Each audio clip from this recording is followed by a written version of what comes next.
Assalamualaikum warahmatullahi wabarakatuh. Selamat datang kembali di kanal YouTubeku, Kanal Amanah. Berbagi narasi, membangun inspirasi.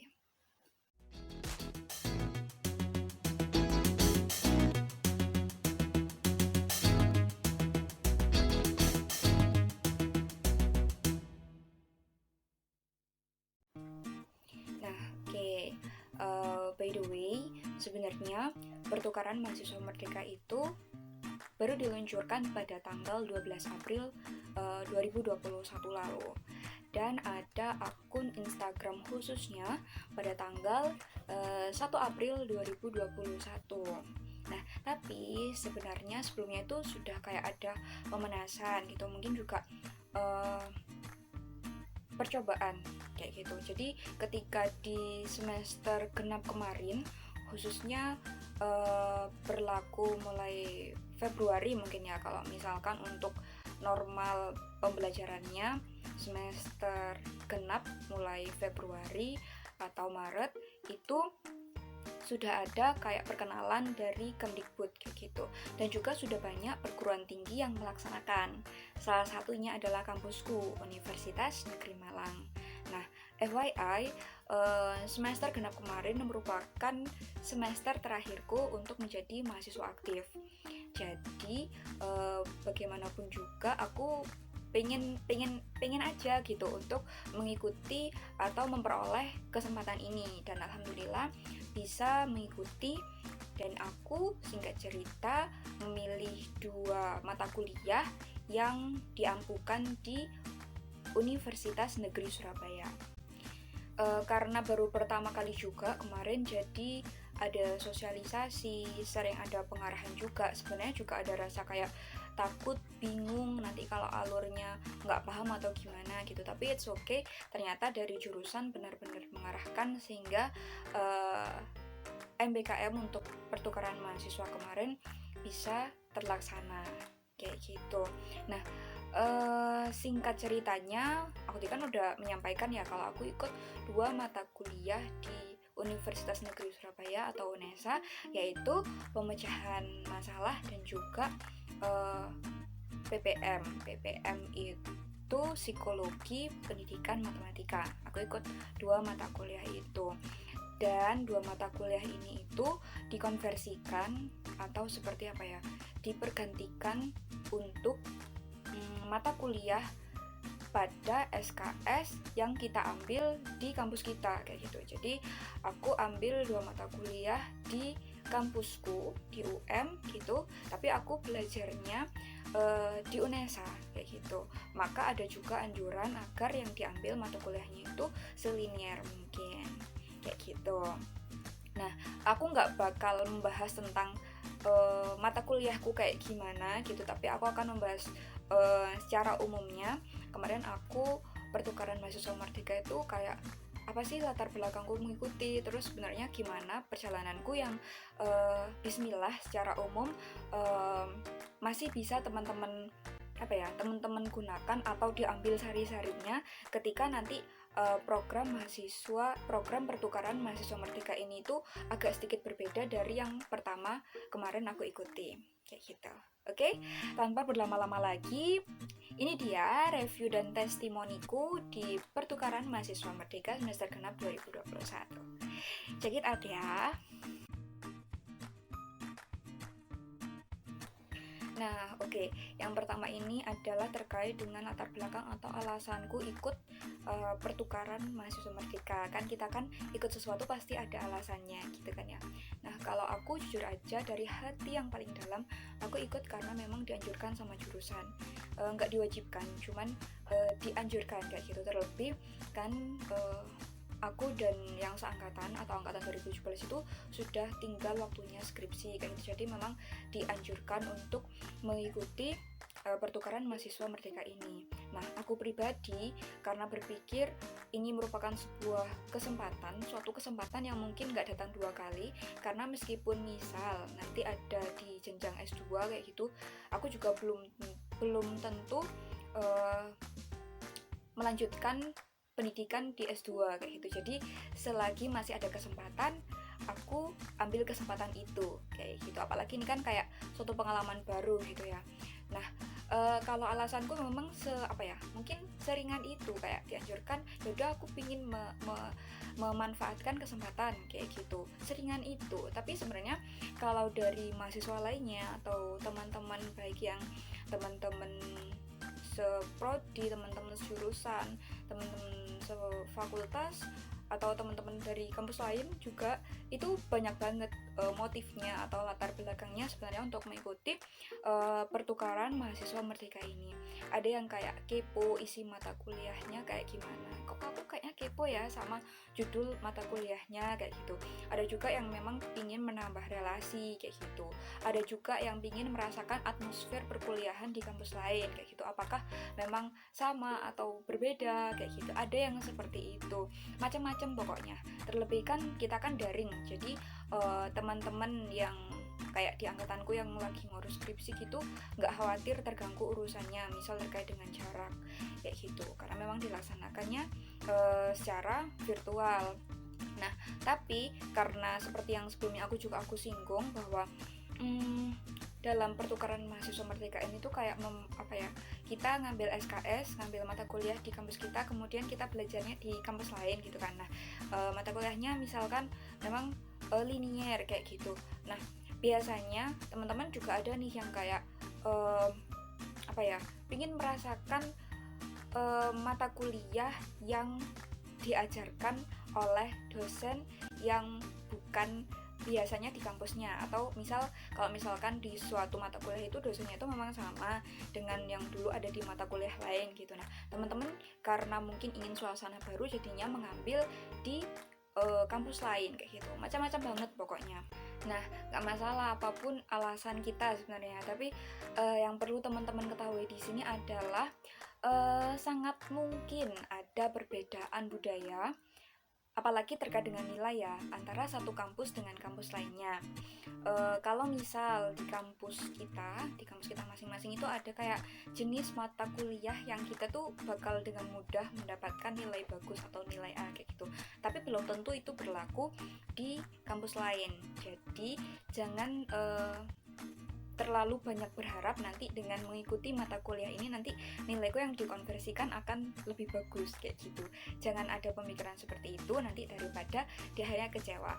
Yang penting lakukan perkuliahan dimanapun itu dengan sebaik-baiknya kayak gitu ya.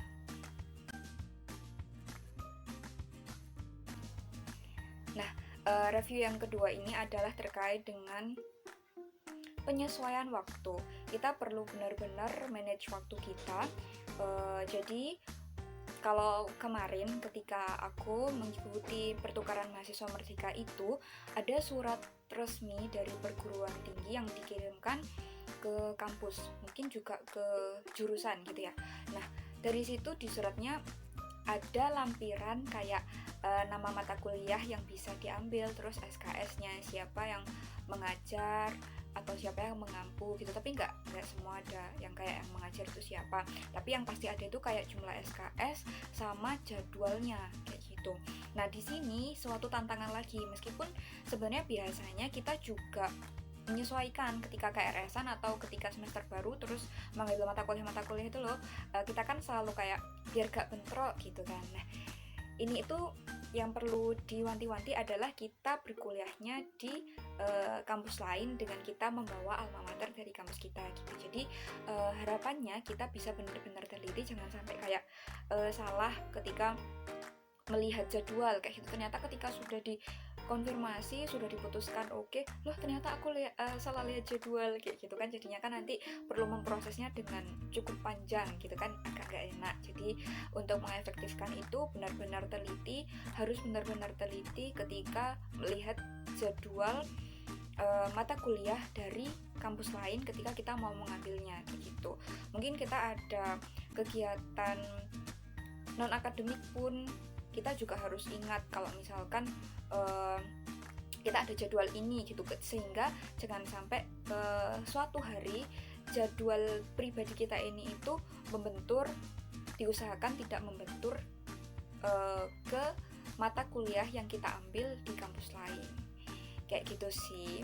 Dan ketika memang kita benar-benar kayak mentok gitu, mentok misal nih ya untuk yang semester tua, yang semester 8 atau semester 7 ya ini nanti ya, itu ada sudah waktunya sidang skripsi gitu, ya udah disampaikan tapi dengan benar-benar kayak memohon maaf dan lain sebagainya, dijelaskan juga kan mungkin ketika menyocokkan jadwal antara satu penguji dengan penguji lainnya itu kayak mesti bentrok terus dan akhirnya bisa dapat satu jadwal itu tapi bentrok sama mata kuliah di kampus lain kayak gitu. Nah itu perlu disampaikan biar tidak ada kayak tersinggung kayak gitu, mengantisipasi aja kayak gitu sih. Itu untuk yang kedua. Nah, untuk review dan testimoni berikutnya itu kita semua perlu meluruskan niat dan juga menentukan tujuan kita. Nah, tadi kan di awal kan udah ada alasannya sih sebenarnya gitu kan. Tapi kita perlu lihat lagi kan yang kita ikuti ini merupakan suatu perkuliahan.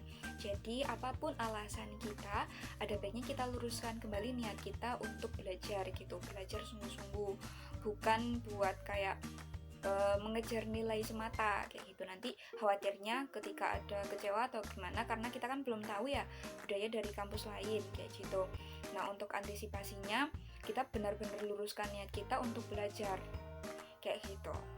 Nah, untuk menentukan tujuan sendiri, kalau aku pribadi punya kayak side goals gitu. Jadi aku punya kayak beberapa tujuan yang harus aku capai selama aku mengikuti perkuliahan di luar atau di kampus lain ini, biar aku kayak semangatnya itu tetap konsisten gitu. Masa ya mahasiswa dari kampus lain yang belajar di kampus lain itu di kampus tertentu menunjukkan semangat yang kurang gitu kan. Kita kan ingin memberikan yang terbaik gitu, menunjukkan kalau misalkan kita memang benar-benar niat untuk berkuliah. Nah, aku punya tiga side goal, aku namakan side goal gitu. Jadi karena aku ingin banget berbagi kayak gitu, jadi karena aku juga merasa bahwa materi-materi yang aku dapat itu kayak benar-benar kayak implementationable gitu, sangat bisa diimplementasikan karena aku dari pendidikan kayak itu benar-benar teori-teorinya, terus habis itu cara-cara itu benar-benar sebenarnya berguna banget buat diaplikasikan gitu. Nah, akhirnya aku kayak membuat catatan gitu, pengennya sih estetik tapi sebenarnya juga ada kayak capeknya gitu kan bikin catatan estetik. Nah, akhirnya pokoknya aku bikin catatan sebaik mungkin dan itu aku unggah di Google Drive, dimana ketika awal-awal dulu itu aku konsisten buat membagikan di Instagram Story, terus habis itu di WA Story juga, barangkali ada yang pingin tahu terkait apa di perkuliahan yang diajarkan itu kayak gitu. Nah, itu yang pertama, jadi ada kayak bagaimana cara aku bisa berbagi. Nah, aku harus punya catatanku didapat dari apa ya, dari aku harus memperhatikan perkuliahan kayak gitu. Nah, berikutnya yang kedua adalah karena ketika itu aku juga mengerjakan skripsi, jadi aku sebenarnya pengen, karena dua mata kuliah yang aku ambil itu sebenarnya tuh cukup relevan dengan apa yang aku tuliskan dalam skripsi, meskipun gak relevan sekali, tapi kayak ada yang relevan gitu. Maka yang ada ini tuh kayak dampak positifnya aku masukkan di saran dalam skripsiku kayak gitu. Dan alhamdulillah tercapai dan relate, gak maksa gitu. Jadi kayak ini relate dan aku bisa memasukkan ke saran dalam skripsiku kayak gitu. Dan yang ketiga adalah aku pingin apa yang aku pelajari itu kayak bener-bener aku bisa realisasikan gitu teorinya. Karena kan kalau misalkan dulu mungkin kan aku juga belajar untuk manajemen waktu ya, ketika semester 1 sampai semester sebelumnya itu kan benar-benar kayak yang sama organisasi itu aku suka banget. Jadi kayak yang buat lomba-lomba itu sulit banget buat membagi. Tapi kemarin waktu semester 8 itu aku benar-benar pingin untuk mengabdikan diri untuk lomba kayak gitu, dan aku pengen apa yang aku pelajari di kampusku dan juga tambahan di kampus lain itu bisa aku ambil sari-sarinya yang relate dan aku bikin kayak karya ilmiah gitu, dan itu kayak berbentuknya produk. Alhamdulillah dari teori-teori yang aku dapatkan, ya nggak semua sih, sebagian itu bisa membawaku ikut beberapa kompetisi ilmiah kayak gitu. Alhamdulillah ada juga yang dapat penghargaan kayak gitu. Jadi kayak ada goals yang kayak kalau misalkan aku nggak benar-benar memperhatikan, nanti aku nggak bisa mencapai tujuanku buat memasukkan ini dalam skripsiku kayak gitu. Kalau misalkan memang benar-benar nggak bisa sih nggak apa-apa, yang penting udah diusahakan gitu kan. Terus biar kita bisa berkarya terus, kita harus dapat sari-sarinya nih, apa sih yang kita dapatkan di mata kuliah itu kayak gitu sih, untuk meluruskan niat dan menentukan tujuan. Nah, untuk berikutnya, sekaligus untuk yang terakhir ini, itu adalah terkait dengan relasi. Aku tulisnya mengoptimalkan relasi. Nah, aku pernah dengar, katanya menambah relasi itu hal yang gampang. Nah, kalau mengoptimalkan dan terus menjalin relasi, itu yang punya tantangan tersendiri gitu. Nah, tadi kan cuma menambah, tapi gimana cara kita untuk terus-menerus menjalin komunikasi dengan relasi kita kayak gitu. Nah, karena kita kayak bertemu dengan orang baru kan di kampus lain, pastinya juga kita menambah relasi. Entah kita bisa tahu dosen-dosen di sana, beberapa dosen di sana, atau mungkin cuma satu dosen, yang penting kan kayak nambah pengetahuan gitu. Lebih-lebih kalau misalkan komunikasi kita bagus gitu, akhirnya bisa menambah relasi seorang dosen. Wah, Masya Allah kan kayak gitu. Nah, yang pasti kita akan bertambah relasi dengan teman-teman semata kuliah kita. Nah, bagi teman-teman yang kayak punya project misal bisnis, bisa banget itu membuka cabang kan, meskipun agak kayak wah ini asal ceplos aja gitu, tapi kan sangat mungkin untuk memperluas jaringan bisnis kayak gitu. Untuk sederhananya kayak misalkan kita, kalau aku ya, karena masih anak organisasi, jadi kemarin itu sempat beberapa kayak ada program kerja atau informasi dari organisasi di kampus yang kayak mungkin relate sama teman-teman di sana kayak gitu. Rencananya mau kayak apa ya istilahnya, menawarkan, menyampaikan kalau misalkan ada program kerja ini loh dan kamu bisa ikut kayak gitu. Nah, ternyata dari temanku ini tuh duluan yang minta tolong untuk kayak publikasi di teman-temanku kayak gitu. Nah, oke, berarti kita bisa kayak barter kayak gitu. Untuk dari organisasinya bisa memperluas ke jaringanku, dan untuk informasi dari organisasi yang aku tahu di dalam kampusku, aku bisa sebarkan melalui temanku ini tadi kayak gitu. Jadi kayak mutualisme kayak gitu. Dan selain kebutuhan organisasi, sebenarnya kita juga bisa kayak memperluas kayak info-info beasiswa. Mungkin kita mau lanjut S2, studi S2, mungkin jadwal-jadwalnya di sana lebih update dan lain sebagainya. Kita jadi bisa tahu misal ada info beasiswa, tes TOEFL dan lain sebagainya kayak gitu. Pokoknya apapun itu bentuknya, sebisa mungkin kita bisa memanfaatkan benefit-benefit atau poin plus dari program ini. Nah, itu tadi sih tentang review dan juga testimoniku. Mungkin juga terlihat seperti bukan murni review dan testimoni, tapi juga ada pesan-pesannya ya kayak gitu. Nah, harapannya apa yang ada di video ini ada yang bisa bermanfaat gitu, ada yang bisa memberikan manfaat atau benefit atau nilai-nilai tertentu untuk teman-teman yang mendengarkan. Yang jelas aku senang dan bersyukur banget bisa berkesempatan untuk merasakan program keren dari Kemdikbud ini, dan tentunya di semester terakhir kemarin itu. Jadi kalau boleh menyampaikan, sebenarnya pikiranku juga jadi lebih luas dalam memandang satu hal dan hal lainnya, entah itu terkait karena isi dalam mata kuliah itu sendiri maupun atmosfer yang aku dapatkan. Jadi lebih bersyukur, pikiranku jadi lebih kayak wah iya ya ternyata kayak gitu, apa sih. Terus juga di bidang ilmuku kayak gitu, tentang kesempatan berkuliah secara umum, dan masih banyak hal lainnya yang tadi mungkin sedikit kucuplik-cuplik sedikit di bagian review dan testimoni yang ada 4 poin tadi. Oke, karena aku juga nggak bakal menyampaikan kayak pikiranku jadi luasnya kayak gimana, terus yang terus di bidang ilmuku kayak gimana sih kayak gitu, aku nggak bakal menjelaskan itu karena durasinya bakal termakan juga kalau misalkan aku cerita. So untuk teman-teman langsung aja harapanku teman-teman yang daftar dan nantinya punya kesempatan untuk mengikuti program pertukaran mahasiswa ini manfaatkan dengan sebaik-baiknya. Apapun alasan kita mengikuti sesuatu, pastikan kita meluruskannya terlebih dahulu, meluruskan niatnya sebelum benar-benar terjun ke dalamnya. Dan demi mengantisipasi rasa suntuk maupun kurang konsisten dalam menambah ilmu, bangun side goal teman-teman sendiri untuk menyemangati diri. Mungkin bukan hanya untuk berkuliah di luar kampus, tapi ketika ini relate untuk digunakan ketika berkuliah di dalam kampus, silakan digunakan. Semoga bermanfaat. Adalah selalu optimalkan relasi yang sudah teman-teman dapatkan, at least untuk terus menyambung tali silaturahmi. Nah, sekian dari aku. Semoga bermanfaat. Kurang lebihnya aku mohon maaf. Salam narasi, salam berbagi, tumbuhkan inspirasi. Wassalamualaikum warahmatullahi wabarakatuh.